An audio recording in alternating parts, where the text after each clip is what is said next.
Good evening, everyone, and welcome to the District 57 Legislative Candidate Forum. My name is Megan Lee, and I will be your moderator this evening. Tonight's forum is sponsored by the League of Women Voters of St. Paul and St. Louis Park, Jewish Community Action, the National Council of Jewish Women, and Every Child Matters. A big thank you to the Uptake for being here tonight to record and live stream our forum. Full disclosure here, the League prohibits moderators from moderating events in their district, so just to let you know, I do not live in this district. Our sponsors tonight believe the success of our state depends on the values, knowledge, and commitment of our state legislators. Thus, it is essential for the public to better understand the views, opinions, and commitments of people running for elected office in Minnesota. It is this understanding that better equips voters with information to make informed voting decisions. So we appreciate the candidates and the audience for being here tonight. This evening's forum is for candidates running for office in District 57.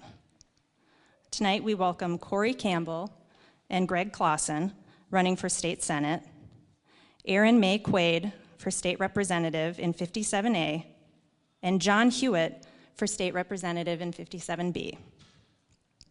Ali Jimenez-Hopper and Anna Wills declined to participate tonight. The candidates participating in today's forum have all agreed to the voters' forum rules as included in their invitation to participate. You can find a copy of these rules in your program. Each candidate will give a 2-minute introductory statement and a 2-minute closing statement. The candidates will have 1 minute to answer questions and 30 seconds for a rebuttal after each candidate has had the opportunity to answer the question. A timer will signal when they have 30 seconds remaining and when their time is up. We will accept written questions throughout the forum. Questions submitted by the audience must not be personal in nature and must be on topics relevant for state office. All questions must be addressed to all candidates. Once you have a question written, please pass it to the outside aisle for our ushers to collect. Questions that are of a personal nature, embarrassing, hostile, unclear in intent will not be asked. Similar questions may be consolidated, and questions may be edited for clarity or brevity. Campaign literature, buttons, signs, clothing, or any other campaign-related items are not allowed in the forum, but information on candidates is available outside of the room. Please remain as quiet as possible so that everyone may hear the candidates' answers, and please hold your applause until the forum is ended so that candidates will have as much time as possible to answer your questions. Please also don't forget to place your cell phones on silent now. We're going to begin the forum with a 2-minute introductory statement from the candidates, and we'll go in alphabetical order, beginning with Mr. Campbell. Thank you. I want to thank the League of Women Voters for hosting the event here this evening.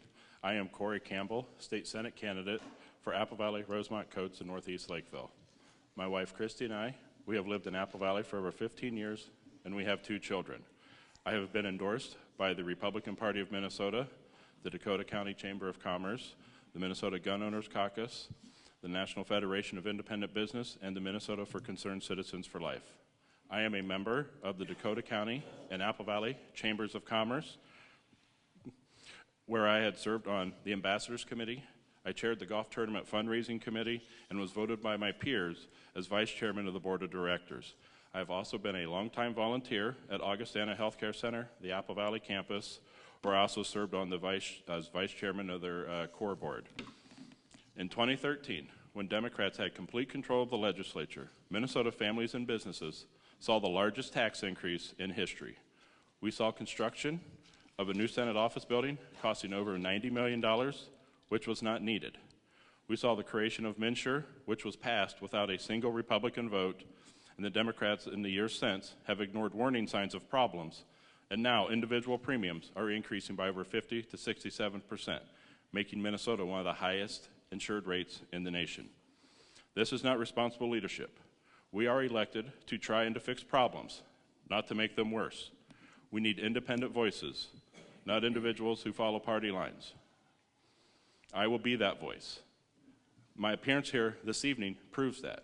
We were advised not to attend for numerous reasons. Unsure of a group not doing an event here in Dakota County, and some even view this as bias. But I feel that we need to talk to the voters in as many forums and areas as possible. We cannot vote out Governor Dayton, so the next best thing is to elect Republicans for the State House and the State Senate. Mr. Clausen?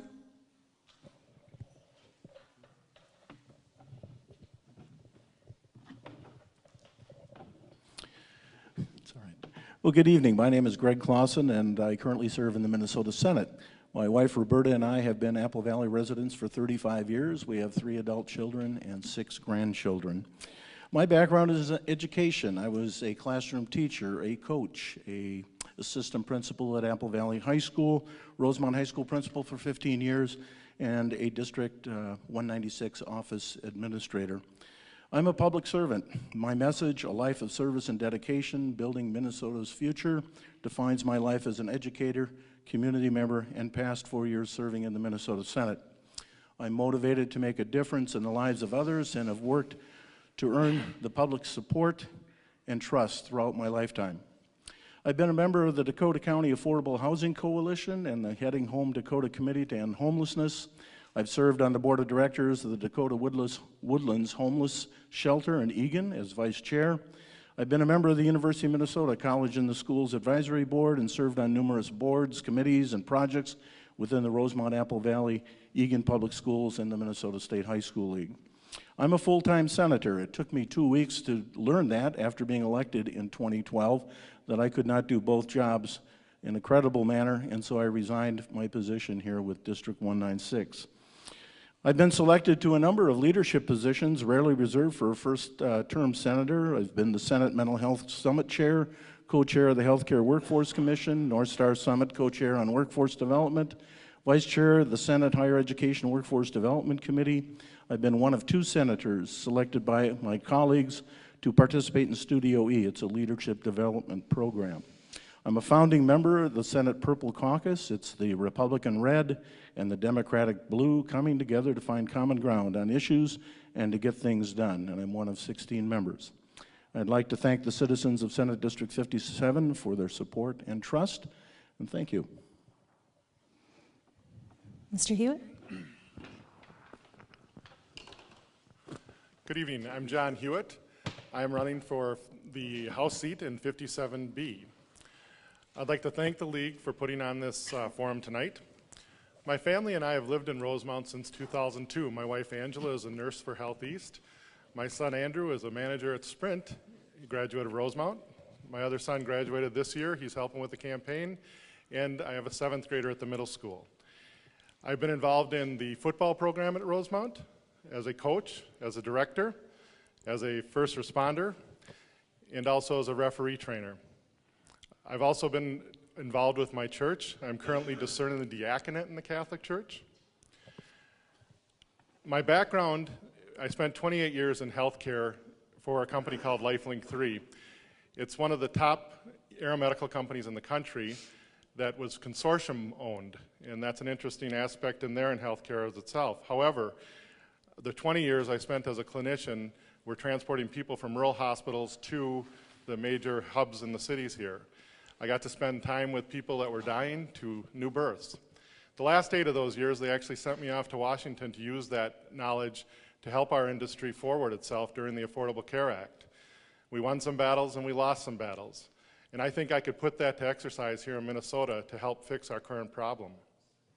I think healthcare is one of my strongholds, as well as transportation. I worked a lot in transportation, mostly in the air side. However, I did have a lot of ground at time too. And education is really important to me too. And Ms. Quaid. Thank you. Thank you so much to the League of Women Voters, and thank you to all of you for coming out this evening. My name is Erin May Quaid, and I'm running for State House here in 57A. That's Apple Valley and a little pocket of Lakeville, and I call it a pocket because it looks like one on a pair of pants. So a little bit about me. I was born and raised here in Apple Valley. My parents moved here in 1982 and had their wedding reception at Redwood Community Center. And they moved here because of what a great community this is. This is my middle school. And I think it's really fitting that in the school where I cast my first vote in a mock election, I did cast it for Jesse Ventura, in 2000 with Mr. Biskins, and the place where I learned Robert Rules of Order, and the place where I was taught by Mrs. Hoffman that you don't have to love math to be good at it, is where I'm at a year after announcing my candidacy. This is the same room where I sat with mothers and fathers and families who are worried about Olmstead and inclusion. This is the same room where I will be asking for your support on November 8th. And I ask for that because I'm rooted in this community. The values that I was raised with, these are our values. The investments that you made in my education and in my future is now the investment that I'm going to bring to the Capitol in our future. Safe and healthy communities, cradle to college education, protecting women's health and choice, equal access to the Minnesota dream, economic opportunity and prosperity. The things that we talk about around our kitchen table a lot, those need to be the same conversations we're having at the legislature. Our government can be more efficient, it can be more nimble, it can be forward-thinking and proactive instead of reactive, and I'm really looking forward to bringing that voice to the legislature on behalf of all of you. Thank you so much.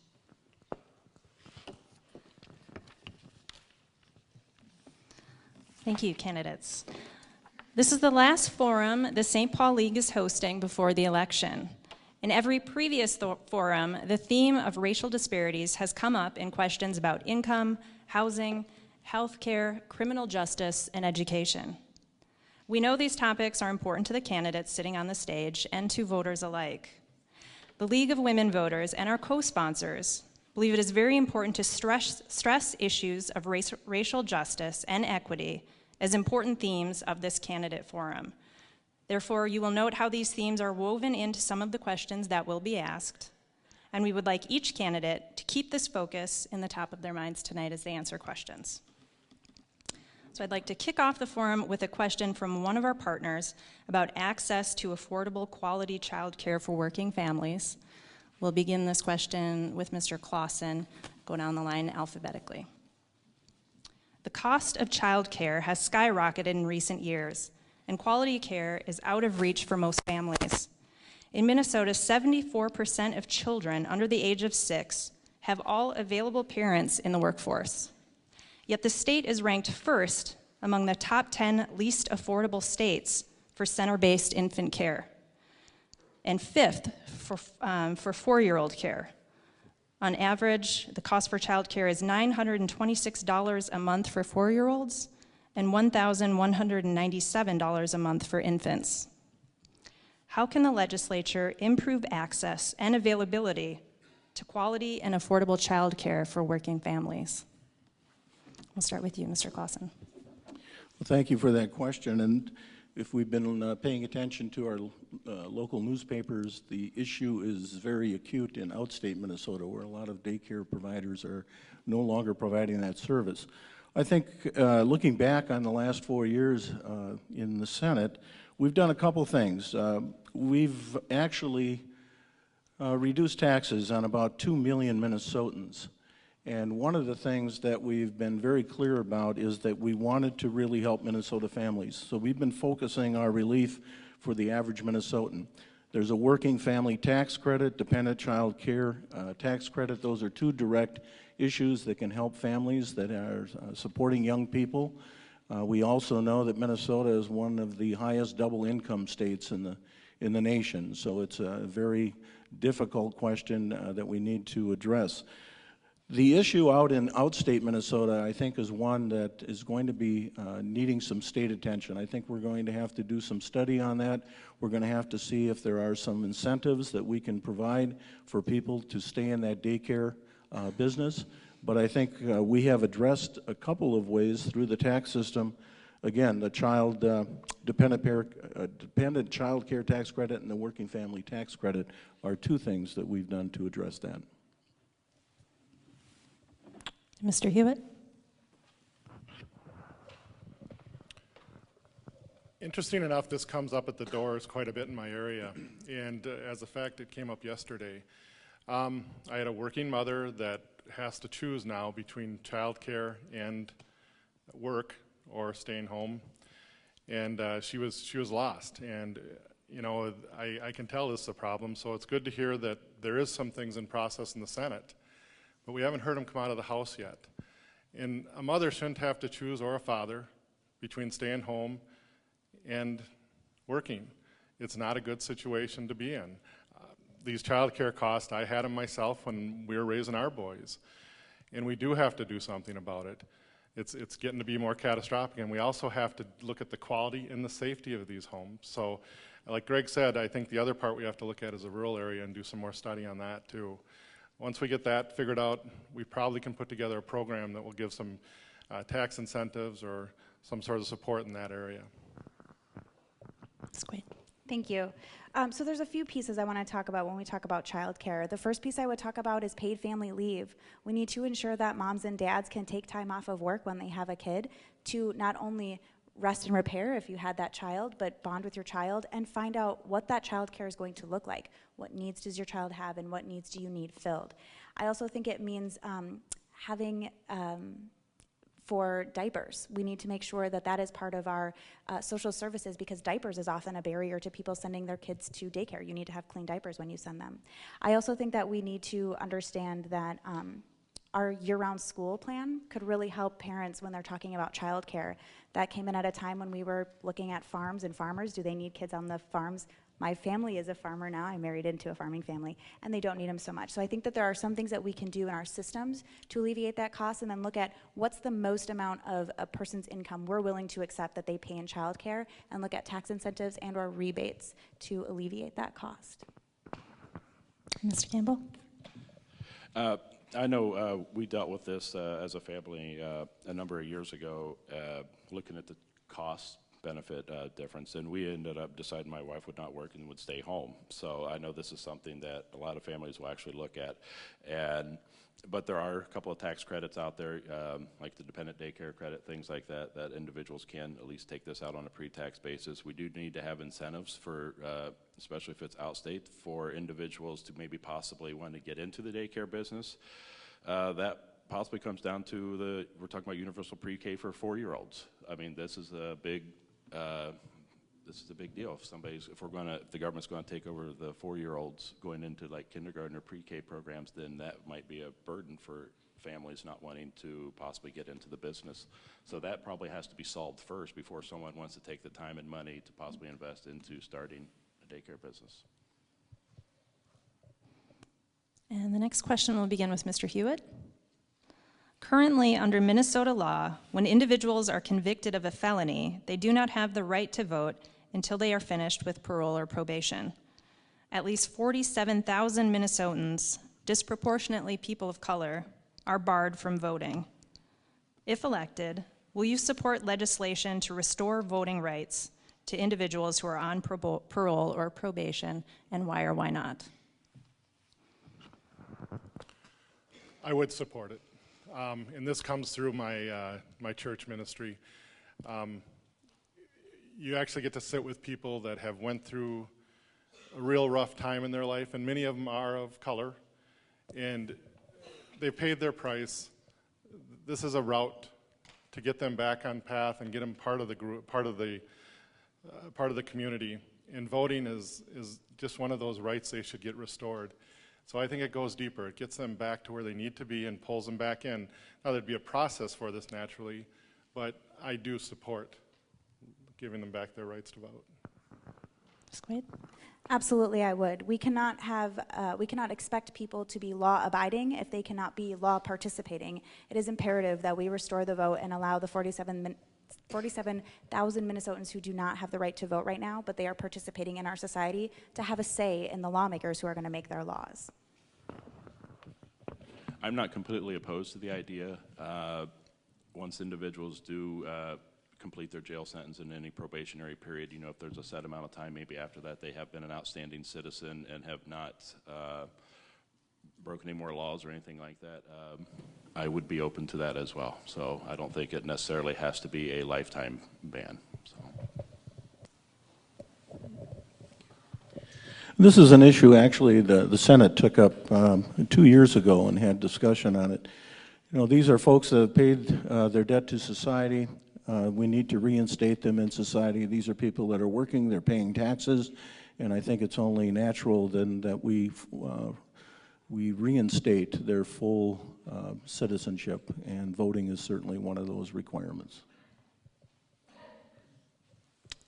Thank you. And our next question will begin with Ms. Quaid. The vacancy rate for affordable housing in the metro area has dropped to 2% or below. Management companies are increasing rent in previously affordable housing and adding more restrictions that disproportionately affect people of color, such as discriminating against individuals with Section 8 vouchers and individuals who have misdemeanor or felony arrests on their background checks. What do you see as the legislature's role in preserving affordable housing and preventing discrimination? Thank you. So this is a really big issue, especially if we're talking about the formerly incarcerated. You know, you have to find a place to live and find a job within 90 days of being released, or you go back to jail. And yet we've provided no pathways for folks to participate in our society once they've been let out. Our housing market is incredibly tight. It's very expensive to live anywhere in the metro. So we need to incentivize developers to keep housing affordable, to accept Section 8 vouchers, to work with groups like Helping Hands, Inc., and work with some of our partners to find out who these people are that need and want to live in their areas and get them into housing, because it's one of the most stabilizing factors that a person can have in their life, whether they're struggling from mental illness, drug addiction, housing instability.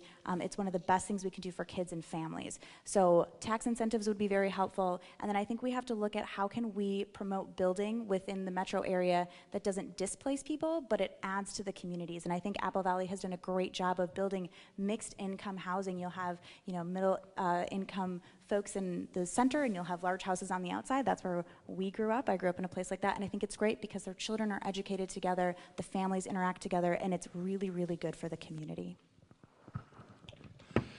In general, I generally don't like a one-size-fits-all approach for something like this from St. Paul. This is probably something better handled at more of a local level, more at the city or possibly even at the county level. Because like Duluth, Rochester, Minneapolis, they're all different. We all have different cities, and we have different needs by our residents, and the local officials there would have a better grasp on this than a one-size-fits-all dictate from St. Paul.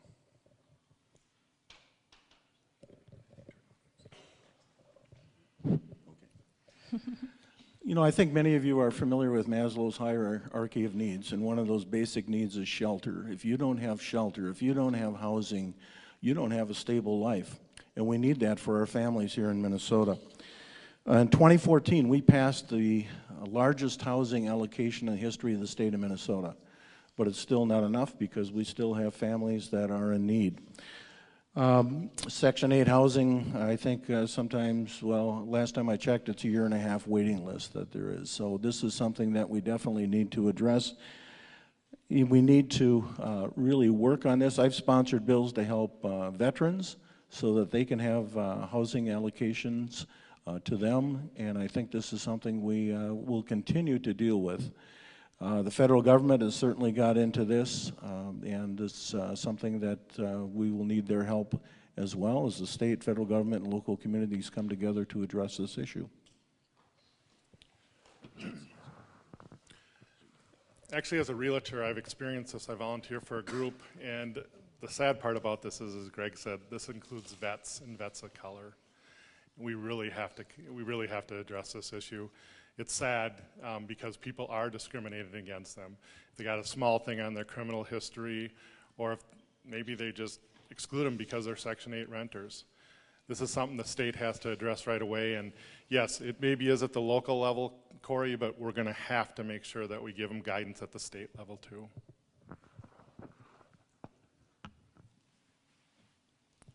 Oh, we started with you, Ms. Amco, I'm sorry. The next question then we'll start with Mr. Campbell. If a bill to raise the minimum wage to $15 per hour were to come before the legislature, would you vote yes or no, and why or why not? I would vote against that proposal to raise it to $15 an hour. It's not government's job to tell an individual business what wages they need to pay their employees. that's the business owner's responsibility. If they pay too low and they have a large turnover of employees, then that's their decision. I was actually reading something yesterday of it's Punch Pizza here in Minneapolis is actually going against the norm. They are paying their employees higher. They are paying their managements more, and they're actually seeing that it is actually good for their business. And again, that is Punch Pizza's job, compared to what their other competitors are doing. But that is not a mandate from government. I would not support that. Well, I'm going to go back to 2014 where I voted for the minimum wage law, and we built into that minimum wage, I think, a indexed minimum wage index increase. Minnesota's current minimum wage is $9.50 per hour, and we've got 7 other states that are actually have higher rates. In 2018, we'll move to $9.71. And prior to 2014, Minnesota minimum wage was well below the federal minimum standard. Beginning in 2018, which I was talking about earlier, Minnesota will have index minimum wages to inflation to keep up with the cost of living. This is something we built into the law that we felt was important, so we're not going back every other year trying to pass a minimum wage law. It is capped at 2.5% per year, and the annual minimum wage increase may be suspended on a recommendation from the Minnesota Management of Budget if the economic indicators in our state show that we're on a downturn.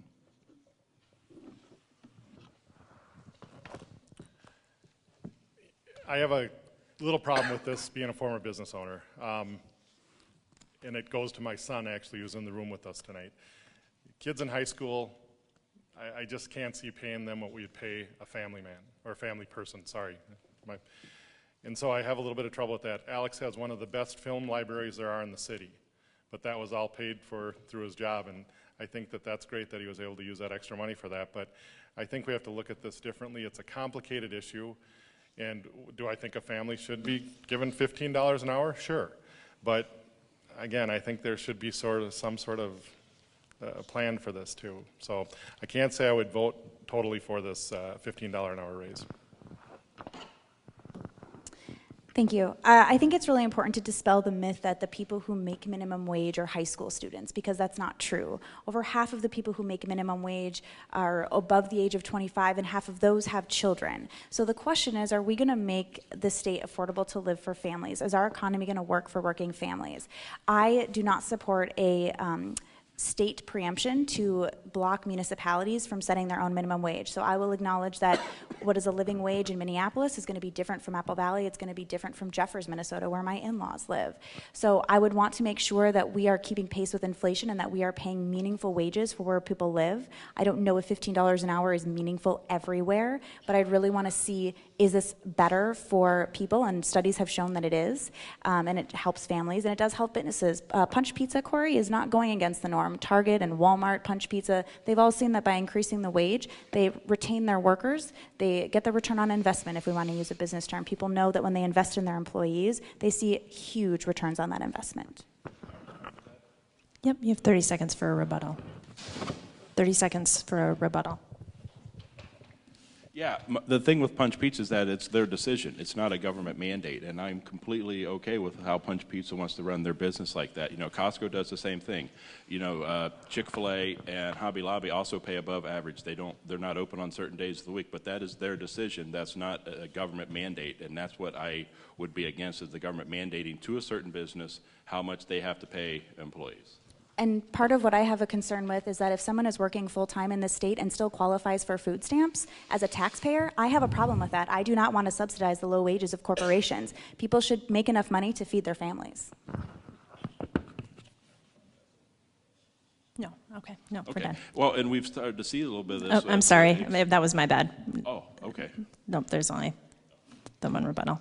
All right, Mr. Clausen, you lead our next question. Class sizes have increased greatly in our public schools. What can the state do to reduce class size and better support our public schools?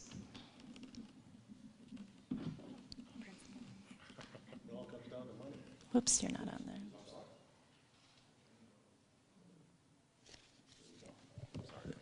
There we go. As I was saying, it all comes down to money.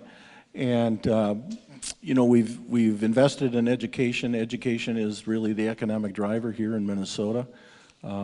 It's what's really made our state great, and we'll continue to invest in education.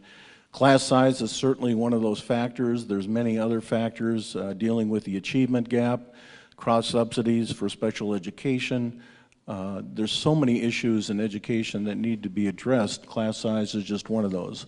And the only way it's going to be solved will be through additional allocation by the state of Minnesota.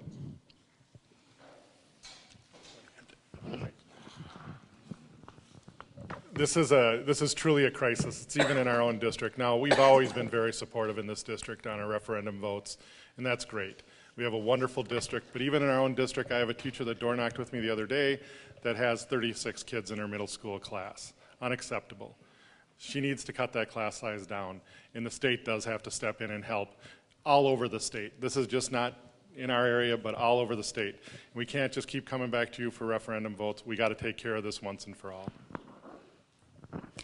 So like Greg said, class sizes is just one of the issues, but what I'll say is a teacher told me that a well-nourished, safe student, she could have 40 of those students in her classroom, and it would be great to teach them, and she could have 17 students who are facing food instability and housing instability and aren't safe at home, and that would be really hard. And so I think we need to make sure that we are ensuring that our children are arriving at school safe and healthy and ready to learn, that IDEA is fully funded at the federal level, and we really need to hold our federal partners accountable for that, that we are acknowledging that education is increasingly individualized and providing the support to students, whether it's through paras or additional programs, GT, gifted and talented, making sure that we're supporting our students in that way. And the last thing I'll say is, you know, they built Falcon where I went to school when I was at Greenleaf, and we were, you know, being educated on a trailer off the backside, and they built Eastview when I was here at Falcon. And so we need to be proactive and acknowledging when we're having growth in areas. By the time we need another school, that's when we start talking about it, that's when we start planning, and then we build, and by the time we get that school, it's way overdue. So we need to be proactive in acknowledging where growth is existing and then build our schools according to that. Yes, we need to make sure that our class sizes are not too big, because that's not the optimum learning environment for our kids. And we need to make sure that our kids get the best education possible, and we need to make sure our schools are adequately funded in order to do that. And too many of our class sizes are too big, and we do need to make sure that the schools have the resources in order to lower those. Keeping with the education theme, we'll start with Mr. Hewitt for this question. What can be done about student loan debt?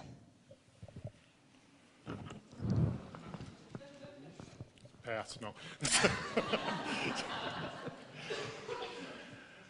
Yeah, this is not a great subject, and it's not one that's going to be very popular because we're going to have to step in there. Senator Clausen has done a great job working with students, and I think his step was the first step with getting these things, getting student loan interest reduced. And he has a program that he worked on and set up that really is doing great, because as a realtor, I've sold a couple houses on people that have been able to take advantage of that program. The next step is we got to look at different programs that we can actually get involved in that can reduce some of this debt. Maybe public service. Let's start thinking outside the box on this, because we really got to fix this problem. It's slowing our economy. We got to deal with it. Thank you. And I have to say thank you to Senator Clausen, because my wife and I were one of the families that benefited from the refi program and refinancing student loans. But that's just one small part about it. You know, when I went to the University of St. Thomas, my dad drove me over to the University of Minnesota where he went to school, and he showed me where, you know, this is where Dad lived, this is where Dad went to this restaurant. He refers to himself in the third person. And it, you know, it was great to see all that history, and not that long later, all of those things are gone. The University of Minnesota is a land trust school. We gave them the land with the trust that they'll educate our students. We need to prioritize the education of Minnesota students, making sure that not luxury apartments or stadiums is the forefront, but that research and education and making college affordable, making sure that we can maybe send kids to school for the first 2 years for free at community colleges, making sure that every kid knows that they don't have to go to college, that we are investing in their training and in technology and to skilled labor. There's a lot that we can do to bring college debt down, and I think refinancing is a good part of it. And then meaningful wages. The fact that, you know, our parents, or I'll say my generation above me parents went to college and they were able to afford that on a little bit of loan and a part-time job. We should make it that same type of system. We should be able to afford college from the bottom to the top. Well, I have a 15-year-old and a 12-year-old, so this is something that will be a big concern for me as well coming up here. We do have the 529 plan. You know, I personally have saved money in this over the years. We started when the kids were just born. You know, when they first got money, anything they've gotten, you know, over the years from parents, grandparents, we have put money in there, and that has helped. You know, so if we have maybe encourage the parents to help a little bit. I think we also have to actually look at the colleges and what they are charging. You know, they are growing at much higher rates than the rate of inflation. You know, why are education expenses going up 8 to 10% a year when inflation's between 1 and 2%? And then also, I think we also need to educate the kids, you know, maybe not to borrow as much money, you know, also, you know, encourage them to work through school, you know, not live on your student loans and all of a sudden you're out of school and you have, you know, $80,000 in debt. I was at a former employer of mine and I was talking to a job. He was $80,000. I'm like, what'd you do? I mean, how could you be that much in debt? I mean, but he didn't work. He didn't do anything else like that. You know, they can kind of work their way through school. You know, you can. It takes longer. Can I rebut?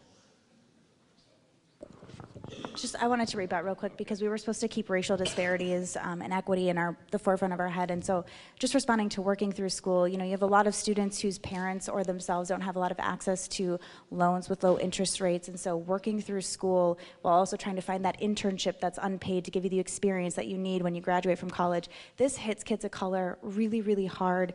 And we're not providing that ladder and that pathway out that makes sense because you need experience to get the job, you need the education to get the job, and those two can't all go hand in hand if you're trying to waiter or waitress yourself through school. I think it's imperative that we prioritize students' experiences as well.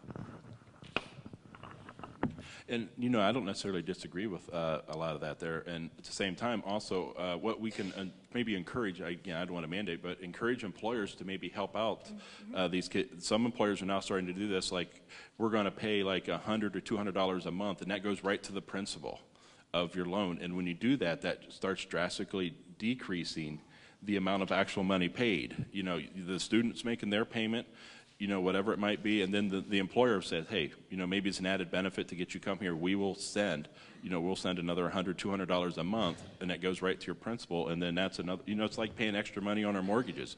A lot of us will do that, and over time, it saves a lot of money. We need to wrap it up. My apologies. Mr. Clausen did not get to answer this question, and I apologize for that. Well, by 2020, 70% of the jobs in Minnesota are going to require a degree, and I've done a lot of work on this in two areas. One is we've created accountability metric goals for University of Minnesota and our MnSCU system, where they have to hit certain goals in order to get their full complement of allocation of money, freezing tuition, keeping costs down, turning out more 4- and 5-year graduates. Those are all things that are part of that. I've also sponsored bills on the other side dealing with student debt, refinancing student loans for 3.5%, 529 college tax credit, a tax credit for parents and students, first in the nation if you're paying back a student loan, up to $3,000. I've sponsored legislation to expand college in the schools, so students are earning college credit while in high school. Sponsored the Minnesota Pipeline Project, which is something that Cory was talking about here. It's a partnership between Minnesota companies and corporations and higher education institutions, where it's like the European model, where you're doing a dual education experience on both sides. So those are all things that we're working on in the Senate and in the House, and it's been successful, and I think we made some gains. Thank you. Our next question begins with Ms. Quaid. Minnesota's demographics, especially in suburban areas like ours, are becoming increasingly diverse. How do you plan to help ensure that the prosperity of our region extends to all people? I love that question. So, you know, right now, I'm a woman of color. I'm black and white, and there's only one other black woman in the state house. And when we're looking at the disparities in our state, 3 out of 201, the disparities show because our legislature doesn't have the experiences that a lot of people of color in the state have. Representation matters, and we know that. I'd like to see racial impact statements on all bills, not just on criminal justice bills. I'd like to have folks in our community and across the state know that people who share their experiences, people who look like them, are part of the people who are making the solutions. We need seats at the table to ensure that all voices are heard, to ensure that diverse experience and diverse knowledge is being represented at our legislature. And I think we're going to do great things, because I think this next class coming in is going to be one of the most diverse we've ever had.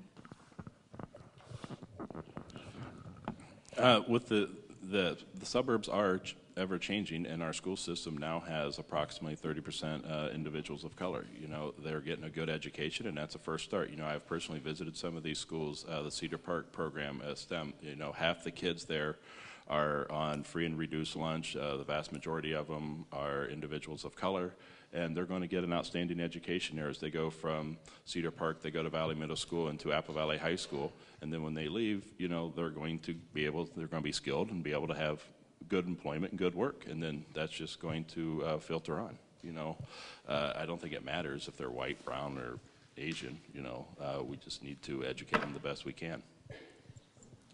I'll let everyone answer the question. Go ahead. Yep, go ahead. Well, this is an issue we better get our hands on real quick. In 2020, those people over 65 will outnumber school-age children in our state of Minnesota, and that is a problem. Changing demographics will be our greatest challenge. And over the next 15 years, we'll see more people move out of the workforce and into retirement than the past 6 decades. So where does our workforce going to come from? In the past, we've never had to worry, because we've never had to grow our own workforce. It's come from North and South Dakota, Wisconsin, Iowa, people moving into Minnesota for opportunity and for a better life and jobs. Our workforce of the future is going to be made up of immigrants, and we need to make sure that we're inclusive in our state of Minnesota. We need to make sure that all citizens in Minnesota are going to be productive, and in many cases that's going to start with education and training, and we can leave no one behind. Paul Wellstone said, we'll do better when all of us do better, or something like that, and that's very true. I think this starts at the local level. When in the legislature, as a legislator, I would do anything I can to support this all the way down to the micro local level, from getting coaches, getting dance teachers, getting people involved and pulling them up, because that's where it starts. We need to educate, we need to train, we need to promote, and we need to work together, because it starts down there. And what the state could do for this is encourage that, fund it. We need to work on this. This is a problem, and I see it in Rosemount, I see it when I coached, I see it when I'm roughing basketball in the inner city. We need to work on this. We need to get people of color, people of different backgrounds, and melt the pot, just like they did when our parents came, our grandparents came to this country.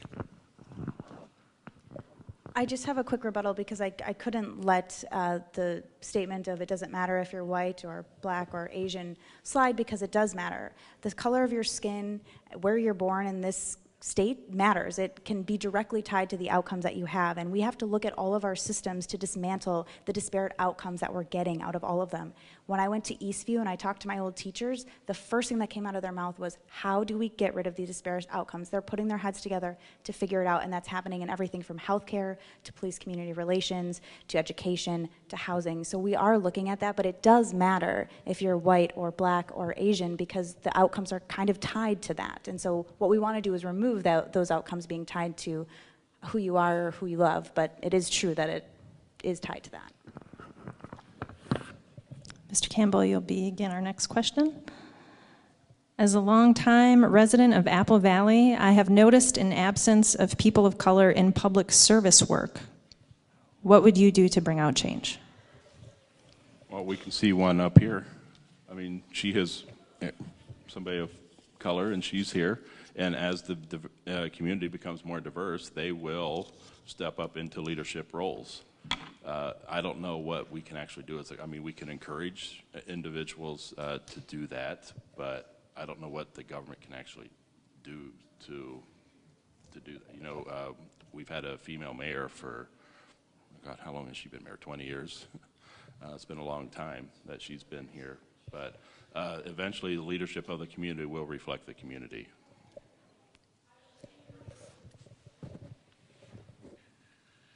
Well, we've been talking a little bit about changing demographics, and I think we're all aware that that is happening around us. And I think there are things that we can do. I think we can look at and encourage people of color to step forward and ask people to join different groups, to be part of leadership training, to be part of the community and reaching out to people. I don't think we do a very good job of reaching out to people, and that's something I think that we definitely need to do in the future if we're going to have a diverse leadership group. We're doing that in the area of education. We're sponsoring a number of programs to train teachers of color. Also, people that are new immigrants to our country that have a degree in their former country but would like to be teachers here. So we, as a state, are sponsoring that. Those are role models that'll be in our classrooms, and I think that'll go a long ways in encouraging young people to see themselves as leaders in the future.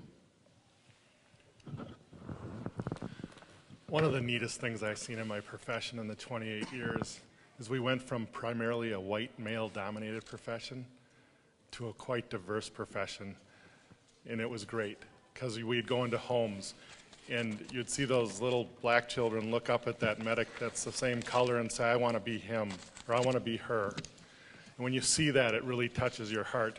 We do have to get into these places. We have to stop accepting no when they say, I really don't want to get involved. We have to get leaders from diverse backgrounds and turn them into police officers, turn them into teachers. And that's where the state can really help out. We can give the funds that need to go this way because we want everybody there. This is a problem and we gotta fix it. As the only person of color sitting on the panel, I will say one thing that's hard is being the only. It's hard being the only. It's hard to have to step up and speak out when someone says something that's like, oh, that's not quite right, or oh, they're kind of trying to take something away from your lived experience. And so I think, one, it's not having people of color be the owners of people of color issues. Everyone needs to own that. Everyone needs to know it. Two, I think it's building a pipeline, and that goes for any profession, any community organizing we're in. It's something I've done since I was in college. Bring people along with me. I don't pass the torch, I light the torches of those who are coming up behind me. So it's building the pipeline, it's ensuring that the spaces that we're having people go into, they're not having to speak as the representative of insert community, that we're all being knowledgeable about everyone in our community, and we're respecting our differences and making that space safe and comfortable for leaders to step forward and participate. Mr. Clausen, we'll start the next question with you. What recommendations do you have for addressing the challenges of MNsure?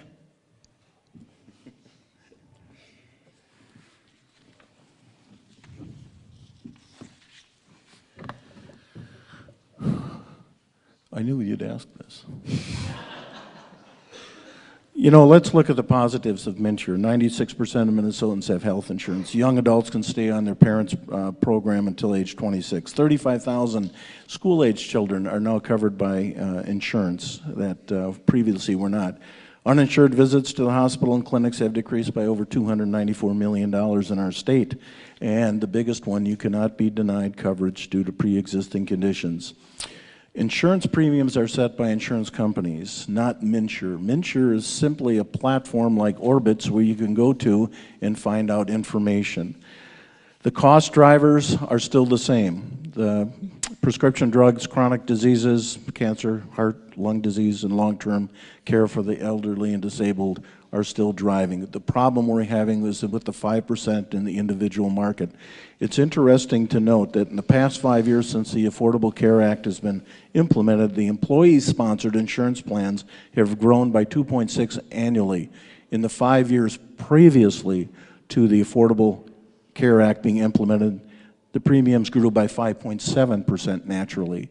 We're making some gains. We need to make a fix in the individual market. There are some specific things that we can do.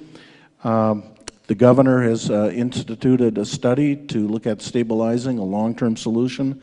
Short-term solution would be tax credits. We can look at the Alaska reinsurance plan. Time is up. I'm sorry, Mr. Clausen. And when you ask us a difficult question, to get a 1-minute answer is impossible. Mr. Hewitt. I want to go with what Greg was saying, and I'm going to relate it to my own personal experience. At the end of my career, I transported over 5,500 neonatal babies. It was nothing for our billing office within 3 months of after that transport to get the bankruptcy papers from that family. Those babies are extremely costly. That doesn't happen anymore. The best day in someone's life continues to be the best day in someone's life. And that's because of the Affordable Care Act. MNsure is nothing but a platform. I was in Washington when they put this thing together, and it was never meant to go the way it's going right now. But this is just a small portion of people we have to look at. Yeah, I hate bandages. I'm a medic. I hate that. But we're going to have to put a bandage on, and then we're going to go in for the long-term fix. But the problem is we have to have the right people in the right room at the right time. A lot of insurance companies were in the room at that time. We have to have providers that deliver the care, as well as, yes, the prescription companies and the payers. That's who has to be in the room.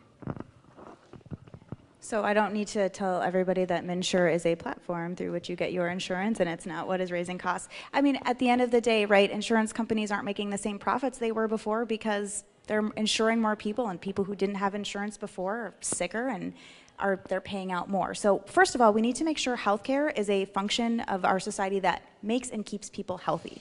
That needs to be its primary goal. It's going to take a lot of heads around a table. So Health Partners, it's an insurer and a care provider. They can't blame each other for the costs. They're really putting their heads together to identify what the problems are. High-risk pool is one of the biggest ones. So it's going to take heads that come together to figure out what the solution is. That's why I'm excited about this table. I wish our opponents had come to this table because we have to show up to have these hard conversations and find these solutions. Reinsurance is one, rebate, cap on the amount of income that you're spending towards it, I think are good starts, but it's going to take a legislative session of good conversations with compromise. Bipartisanship is not a four-letter word. We can do this together, and I'm really excited to do it. When the Affordable Care Act was created, Minnesota had the most to lose. We had the least uninsured population in the nation. We had a pretty healthy population as that, and our insurance rates are some of the lowest in the country. Minnesota had a high-risk pool, which worked very well. So if individuals who could not get insurance on the individual market, you were able to have coverage through, it was called the Minnesota Comprehensive Health Coverage, or something like that. But you were able to have coverage. So but those individuals are now into this smaller risk pool, and as we have seen, the premiums have skyrocketed. We need to take those individuals out and kind of create, again, the high-risk pool. It's kind of like what they're talking about here with the Alaska plan, et cetera. Minnesota on their insurance plans have some of the most mandates in the entire country. We need to eliminate some of those. We need to eliminate community rating. So we talk about wanting to encourage healthy individuals. Well, whether you're healthy or unhealthy, you're paying the same. It is irrelevant for your health insurance costs, whereas before you were able to do that. If you had good health, you paid a lower premium. You were a less risk to the insurance carrier. We need to allow for-profit carriers. We only have nonprofit carriers here. Allow Aetna, United, Cigna to be able to do business here in Minnesota. I'm sorry, I'm going to have to. It's not enough. Wrap that one up. We're going to keep with the healthcare theme here, though. Mr. Hewitt, you have the next question first. How do you plan to reduce the rising costs of health insurance, and do you intend to enact single-payer health care at a state level? Two-part question. Why or why not? To the first part, again, I go back to my earlier statement. The right people have to be in the room. There are providers that were not in the room. They have to be part of this decision and part of this process. And a fix to this, yes, we have to look at every possible means. And single payer looks very promising. Very promising. Just so it's reduce rising costs and then single payer? Reduce the rising costs of health insurance, and do you intend to enact single-payer health care at the state level? So I'll agree with John. Single payer is something I hear about a lot at the doors. It's something that makes a lot of sense, and it does look very promising. But again, healthcare is one of the most complicated policy issues we could possibly talk about. I wish it could be condensed down into 2 or 3 sentences, but I think if we're looking at reducing the rising costs, again, I think for right now it looks like capping how much of your income you can spend towards healthcare, rebates, tax credits, reinsurance would be good. And then, getting the healthy people, more healthy people into that pool, because that was really the point of it, right? We thought we were going to get more healthy people to offset the other cost, and we haven't quite done that yet either. So those would be some of the things that I would look at. Thank you. Single-payer health care is the worst idea that's come out up here tonight. Vermont looked at it, and there's no way they could do it. And Vermont is much smaller. it just wouldn't work. We already have trouble with the VA. It's a government-run health system, and there's all kinds of issues with that. And something that gets lost with a lot of this is the actual providers actually do not make any money on like the Minnesota Care, these type of programs. They are only collecting 75 to 80 cents for the care for these, so they actually lose money, and these things are already budget busting as it is, and those providers actually make it up with the insured population. So to reduce healthcare costs, we need to go back to a marketplace system where individuals are paying more. What we need to do is the providers need to make more public, like what they'll actually charge for certain procedures. You know, ask a doctor what it costs to see them, and they can't answer it. You know, well, based on who your insurance carrier is, based on this. You know, it needs to be more transparency on their part as well. Well, I'm going to go back to those three cost drivers again. Prescription drugs. How can we keep the cost of prescription drugs? And there's been a lot of information on the newspaper and other places about the rising cost of prescription drugs and the escalating profits that are being made off of those. Chronic diseases, cancer, heart and lung disease, education. We need to educate people about healthy living. How can you do a better job of taking care of yourself so you don't find yourself in needing of hospitalization or health care? And then the long-term care, elderly and disabled. Again, that's something that we're always, I think, going to be dealing with, but I think we can cut down on some of those costs again by working through education and making sure that people are taking care of themselves throughout their lifetime. And then as far as the issue of a single payer, I think it has promise. It's something that we need to look at, but I think the big problem is going to be overcoming lobbying efforts by insurance companies to try to change the current system, because there's lots of money that's being made. I just wanted to quickly, because good ideas are worth lifting up, Cory, transparency is absolutely something that can go towards reducing healthcare costs, and I'm really glad that you brought that up, because you are 100% correct. We should know how much things cost. If you and I broke an arm today, had the same doctor, same insurance, it would cost a totally different amount to have that x-ray. So I really like that point, and I think it's worth reiterating. Thanks, Cory. Well, and with the transparency, many times that's why we want to use market-based systems like health savings accounts, because you would be spending your own money. You sit there, you know, we look back, you know, I'm 42 years old. Since I've been on my own since 22, I have always had health insurance, et cetera. I have not had a single year where I had over $2,000 in medical bills. You know, so over the years, we have been able to save money. It's up into a savings account, et cetera. And so, and for the vast majority of individuals, that's what it's going to be. You know, you get in your 50s and 60s, you kind of look back. You know, how many years did we actually have major medical costs? The answer was probably not that many. And so, but when it did, you end up spending your own money. You say, hey, you go to the doctor. You say, hey, can we, one, is this procedure actually necessary? Then two, okay, where do we go to get this done? You know, if we're going to move on to the next question, gun violence prevention. Less money. Yep, Mr. Clausen. Just a response. I'm a leukemia survivor. I was in the hospital for 80 days, $400,000 plus. I needed insurance. We all need insurance, but it needs to be affordable. Our next theme is gun violence prevention. Ms. Quaid, you'll take this first. While protecting our Second Amendment rights, what can we do to slow and prevent gun violence? Background checks on all gun sales. We need to close those loopholes. We know that closing those making background checks on all gun sales and closing those loopholes means around 50% reductions in intimate partner violence, officer-involved shootings, suicides. These are serious issues in our community. It's the #1 issue I hear about at the doors. It's something I and my family work on a lot. My wife works for Everytown for Gun Safety, Moms Demand Action. This is something that 82% of Minnesotans support, 74% of NRA members. These are common sense gun laws that almost all Minnesotans are behind, and I think I've said it before, but this would be the first bill that I would pass in the House. I've said that policy can be very complicated. This is one that's not. We need background checks on all gun sales. Yeah, we need to make sure that criminals and those with mental health issues do not get weapons, and that's where the background checks and things like that come in. However, part of the issue with the mental health is how do they get to that system? You know, part of this, a lot of people who have mental health conditions, paranoia is one of them. and when they're sitting there talking to their psychologist or something like that, are they going to be able to be open and maybe get the treatment they need if they know that that person's going to turn around and put them on a government list? So we need, this is something that we do need to discuss, and this is something, because a lot of these mass shootings, that's not necessarily the weapon, it was the individuals with mental illness. And that is something that we do need to correct, to make sure that those individuals do not get the weapons. Well, I'm a gun owner, and I have great memories of hunting on many Saturdays with my dad when I was young. So I understand the Second Amendment. I don't see that we're going to be confiscating guns, but I think we need to do a few things. Background checks that have already been discussed is something we need to do. The gun show loopholes of selling firearms, I think that's something we need to look at. We need to invest in mental health up front so that we don't have to make decisions about people getting a gun who have mental health issues. We need to invest to keep more people out of the mental health system.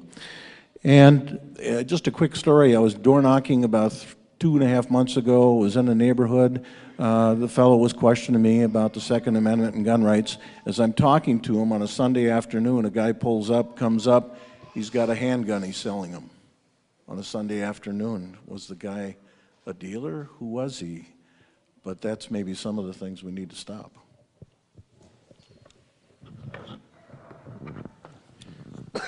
Aaron, you're not going to be the first. That's not your bill. It'll be mine. Background checks. I'm not going to take any more of your time. Plain and simple, straightforward background checks.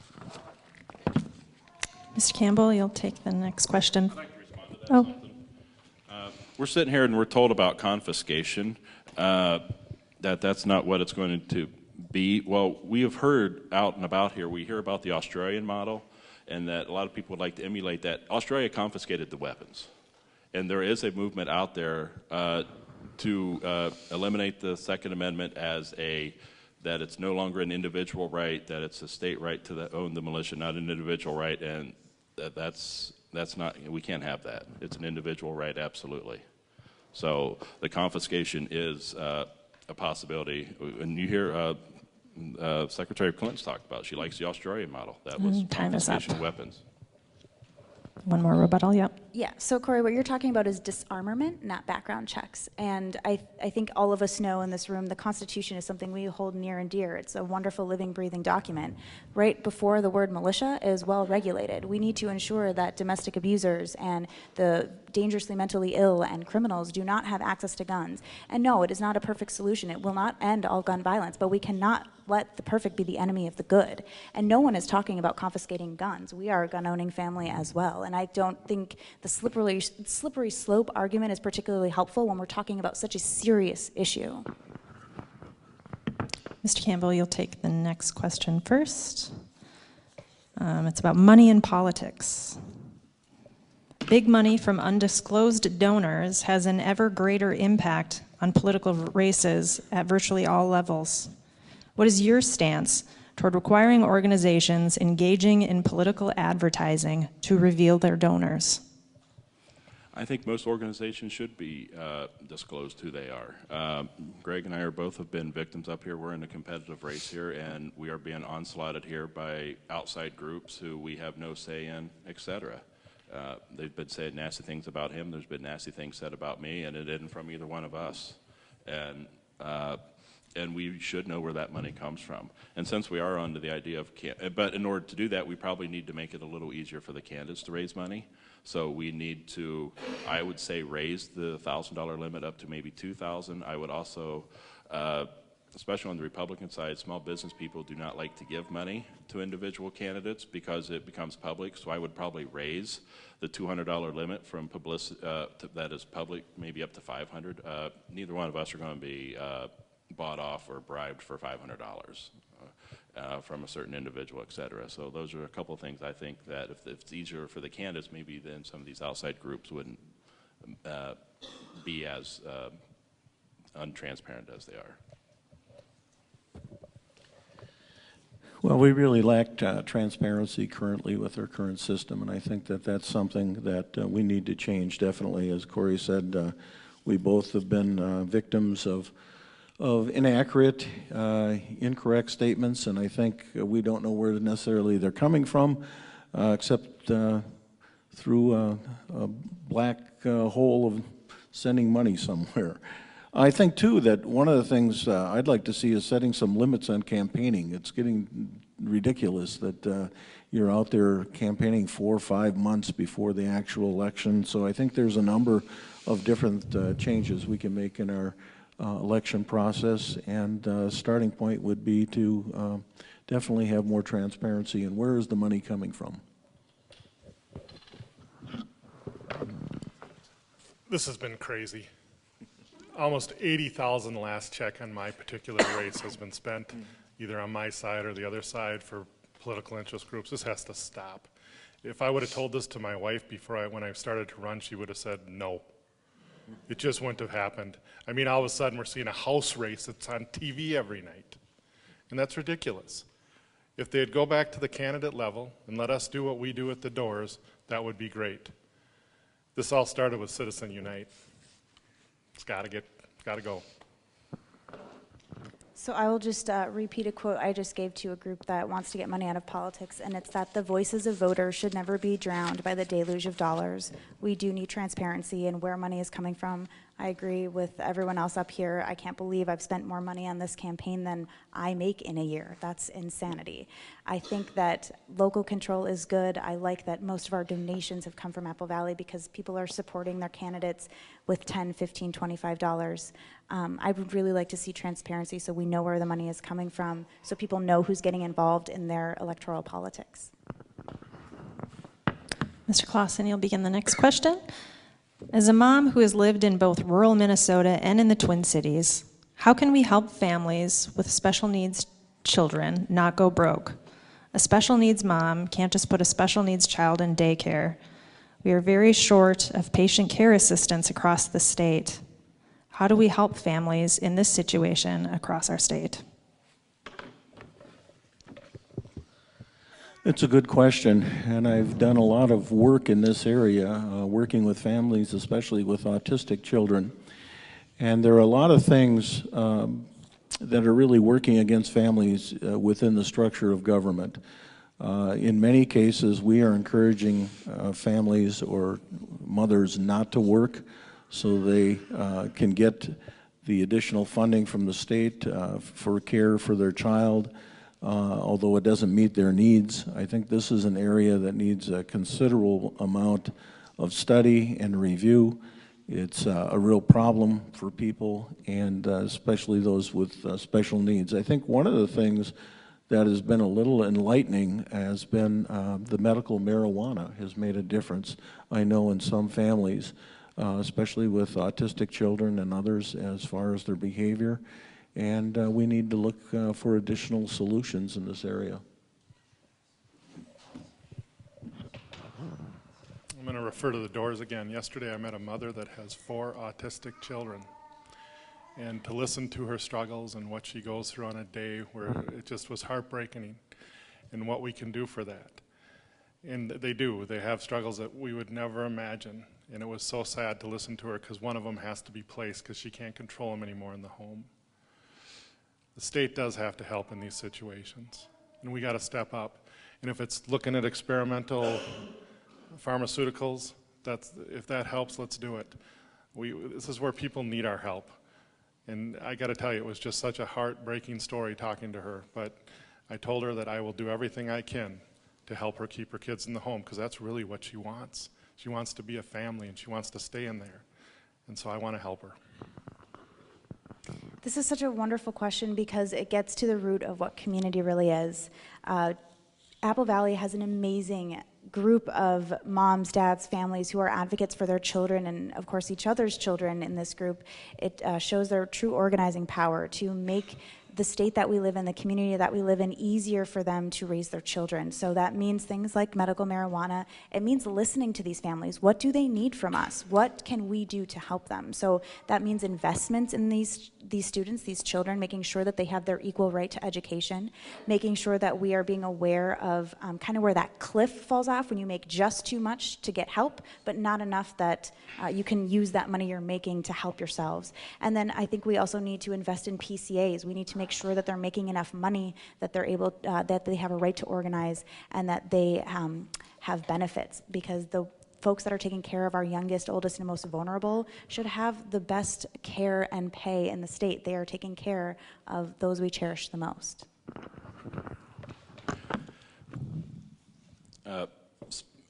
Parents with special need kids it's tough to do. You know, I have an autistic child, so I understand some of the stuff, and you talk about the frustrations with the government and the schools and things. That's something we have experienced firsthand. Matter of fact, my wife's like, hey, should we talk to Senator Clausen?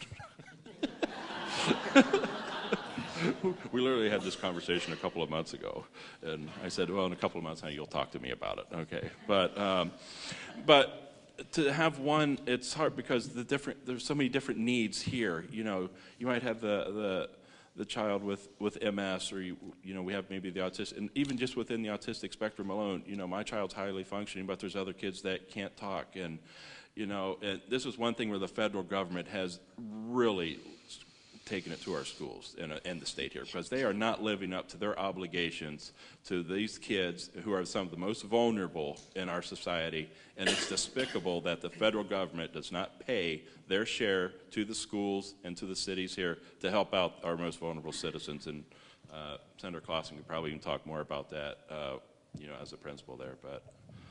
Thank you. It's a one-size, Time's up. We'll move on. Mr. Hewitt, it's hard to I'm sorry, I'm going to have to cut you off here. No, that's okay. But, I know it's a one-side. No, I'm going to have to cut you off, and we're going to move on. Is this rebuttal? I should have mentioned, because I sponsored a bill 3 years ago that provides insurance coverage for autistic children for therapy. So that's one thing that we should have brought up earlier and overlooked. So. We're going to move on to Mr. Hewitt. Our next question is about bipartisanship. What skills do you have that will make it possible to work across the aisle in a difficult, contentious environment? This is one of the biggest reasons I ran right here. To watch what happened in the 11th hour of the Minnesota House this last year was despicable. We have to have people that can reach across the aisle. As a former union negotiator, I've had to do this a lot. I never called for a strike. Also, when I had to negotiate contracts for aeromedical, I had to go out into places that wanted nothing to do with us. You're not always right. That's one of the things that I had to learn the hard way. But reaching across and trying to understand and know what the other person needs and wants. I know the empathy that has to go in around the state. I know problems around the state. I think that will help me reach across the aisle to get what we need here in Apple Valley and Rosemount. I'm a great negotiator, and I know I can get the job done. Well, I think there's something to be said when you have policies that are driven by people and not partisanship, because people aren't that partisan. People want to see things get done. And so when we have policies that really reflect the needs of our communities, the desires of our communities, that partisanship falls away, and reaching across the aisle becomes a simple step across the aisle, right? I also am really proud that I went to the University of St. Thomas, which tends to be a pretty conservative school, and when I announced my candidacy, a Republican that I worked with at the student government wrote an open letter to City Pages about the work that we did together. And we do not agree on everything, but my willingness to come to the table, have long conversations, hard conversations about what do we want to do here and how are we going to do it together, being the true goals. That is something that is invaluable when we get into these divided legislatures like this. And I think the last thing is to understand that I'm not running as a Democrat to just boost up the Senate Democrats and boost up our Democratic governor. I'm running to be a member of our legislature, and as a constitutional role of the body of the legislature is to be that body whole. And I look forward to being part of that body whole with my other members. I come from the business world, and in the business world we have, it's not like I am in financial services, so it's not like I only talk to Democrats or Republicans. We talk to whoever, and and that's just my background. I've always been able to talk to everybody, and John, I've been married 18 years, so I know I'm not always right. So, told that constantly. But I think a lot of this is actually just to sit and get to know some of the individuals as well. When I get to St. Paul, I want to be able to talk to the other side, because once you look at them as a person, not necessarily as the enemy or something else like that, then it's easier to work with them. Well, I think the last 4 years in the Senate, I've been able to demonstrate the skills. It all begins with relationship building. It begins with building trust with people. I mentioned before about the Purple Caucus. We meet weekly or bi-weekly, and we sit and we talk about common ground. We talk about where can we support one another? Where do we find we have similar interests that need to be accomplished? 80% of my bills get signed on by Republicans. And I looked at, in my bills, 28 bills that I passed in the 2015-2016 biennium, 93% were signed on by Republicans. So I think I've been able to demonstrate that skill of reaching out, building relationships and trust. Thank you, Mr. Clausen. Well, time flies when you're having fun, so that concludes the audience questions for the evening. Now I'm going to invite the candidates to wrap up with their 2-minute closing statements. We'll go in reverse order from the opening statements. So Ms. Quaid, you can begin. Well, thank you so much for coming out tonight. Thank you so much for asking really great questions. I'm so excited to have the honor to represent this community that raised me. I'm rooted in our values, and I want to bring those values to the state legislature. Someone wrote a letter not too long ago saying that being from this community isn't enough to just run for office. And while I think that being from a community you want to represent is very important, I also have a lot of experience that goes with this. I studied politics and policy in college. I've spent my life connecting with voters at the doors, finding ways to connect them to their government, learning how policy impacts their life, and learning how their life can impact our policy. The work that we're going to do at the legislature is so important, and the people who are voting for us need us to go there to do the good work. I'm so excited to go and do that work on behalf of this community, for safe and healthy communities, to end gun violence, to protect women's health and choice, to have equal access to the Minnesota dream, to have racial equity in this state, and to make sure that we have economic opportunity and prosperity for every Minnesotan. Thank you for investing in me when I was a kid, because you're seeing your return on your investment. I want to represent you in our state house, and I thank you so much for your support. Mr. Hewitt. Thanks a lot for coming out tonight. This race has definitely enlightened me in many areas. I thought I'd seen everything when I was working on the streets, but I didn't. I now had a chance to go into people's homes and talk to them throughout the district, and what a reward it was to knock on people's door that are former NBA basketball players. The oldest basketball player lives in our district. He's the first black African-American to play on the Minneapolis Lakers, to the woman the other day that has 4 autistic children. It's been neat to talk to them. My years as an EMT, I was invited into people's homes on their worst day, and that's who I am. I'm going to represent those people on their worst day. I'm a commoner. I'm a person that can go in there and talk about things that the common man or woman went through. And I can bring that to the state legislator. I can talk about health care issues. I can talk about those bankruptcies I saw. I can talk about that death when I was holding that man's hand on the freeway one night. Those are the things I'm going to bring into the legislator. I'm also going to bring the homeowner that got turned down for a loan when their dream was crushed because their student loans weren't there. I'm also going to bring the homeowner that bought a house for the first time to put their family into. I've had an interesting past. And yes, I've had failures, as most of you heard about on the TV. But you know what? That failure I learned a heck of a lot more from than somebody that was successful. So, I ask for your vote. I know I'll do a great job. Thank you. Well, I'd like to thank the St. Paul League of Women Voters for sponsoring tonight's forum and the participation of the audience here on some challenging questions. Greatly appreciated. Well, I'm increasingly concerned about the direction of our public elections. The focus on negative comment statements meant to confuse the public, incomplete, misleading information, name-calling, and comments to discredit have become a commonplace. And I've been a target for such attacks, as has Cory. We've talked about that from outside groups. My home is being foreclosed on, I don't live in the district, and I voted for a pay raise, all untrue. And I'd like to take this opportunity to clarify a false statement attributed to a mailing that was paid by Cory's campaign committee. It was sent to our area residents. The mailing states that I passed one bill in 4 years as a state senator, and this is untrue.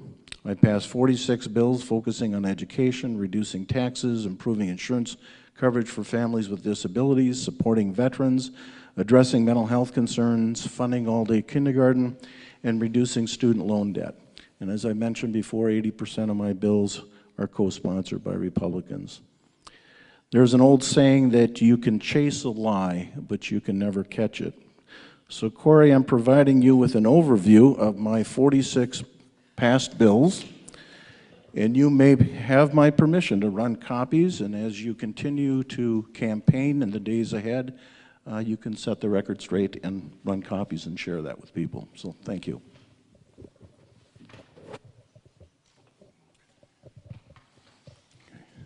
Okay, again, thank you to the League for sponsoring this evening. So I appreciate everyone for attending and taking time out of their busy schedules to attend.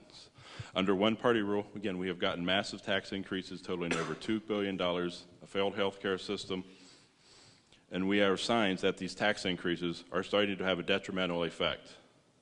Revenues have come in less than expected. Higher income Minnesotans are now leaving for lower tax states in the South and the West. Our businesses are struggling with the cost of regulation and the added healthcare costs. We need to reverse this trend. We need to lower the cost of doing business, lower regulations, ease the licensing requirements, ease the permitting processes so more businesses can create and grow. Our government wants to dictate when to be open, like Sunday liquor sales, what benefits to offer, like a paid sick leave, or how much to pay, like a minimum wage. Again, these are decisions that a business owner makes, not the government. I believe that Minnesota families and businesses deserve to keep more of their hard-earned money. And a couple of things I do want to state. I found out I've been called a right-wing Tea Party gun nut. As I found out tonight, I guess I'm the only one up here that doesn't own a gun. So the DFL needs to do a little better research on that. And there's been also some things said about this payday loan. So I have no idea where this comes from. I have never even been in. I don't know. I used to be with Aflac, so I've been in a lot of businesses. So it's possible I might have possibly have walked in one of those businesses at one time, but I have never said a word about anything like that as well. And I'll pass this on because if it was in my name, we'll look into it. But this stuff comes from the researchers. It doesn't come from, I'm not an incumbent, so this stuff comes from the Senate people. So we'll certainly look into that. But it goes both ways. Okay, so it's not just one way. Thank you, and that concludes tonight's forum. Thank you to the candidates, to the volunteers, and to the sponsors who made this possible, and thank you to everyone for coming out tonight.